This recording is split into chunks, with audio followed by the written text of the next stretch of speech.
learned a lot from them, just like anybody else. And let's take it back one step. So when you first get to Oregon, who's the first game that you played against?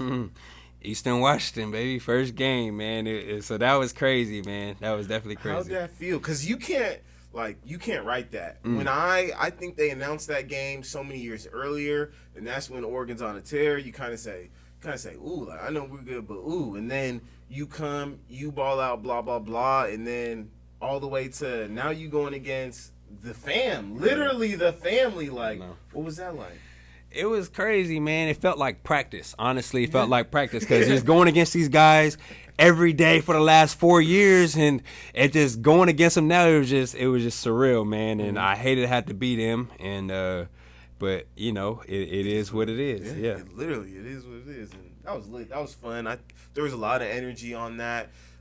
During the time, but even just looking back, I'm like, oh yeah, there's a lot of energy. You had so much support on both ends. People like, damn, I want us to win, but I want my boy to ball out every game of the season. So I was looking at that and just really loving that. And you ended up breaking your finger that season, and just kind of going through it for a few games, but you were able to bounce back. What was that process like when you broke your finger, where it kind of became is this the guy? Is this, at least from the outside perspective, what was that like where you took the team back? Yeah, man. So basically, I broke my finger actually against Eastern Washington in that first game. So I broke my finger.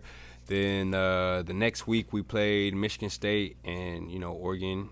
They didn't make me play, but they got me out there with a cortisone shot and all that stuff. And then I was out for, and that's a whole nother story. But I was out, you know, for like 4 games.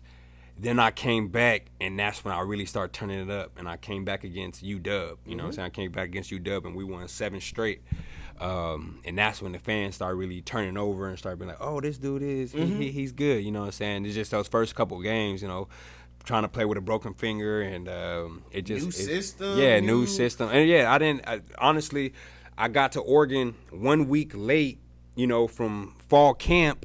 And I only had 3 weeks. You got 4 weeks of fall camp. I had 3 weeks of training camp to learn the offense, get guys' trust, you know, coaches' trust, all this. You know what I'm saying? So it was just, it was an experience, man. And you know, I got the starting spot and did that. And hey, it's a blessing. For sure. Did you guys play in the bowl game that year? Yeah, we played in the Alamo Bowl. And man, why you bring that up? But we was up 31-0 at halftime, and my dumb ass, I should have just slid or something. I'm running, boom, running to the safety, concussed. But we up 31-0, and we got some of the best athletes in the world on my team. So I'm like, all right, we won. They good. They're not letting me go back in. They took my helmet from me. I'm like, where's my helmet? They hid it from me, so I couldn't go back in there. All right, good. We won. Man, these dudes came back and beat us like 48-42 in triple overtime. I didn't even know that. Oh, I man. honestly didn't Against even know TCU. that. Yeah, one of the, I think, like top 3 craziest comebacks in the history of sports. Yeah.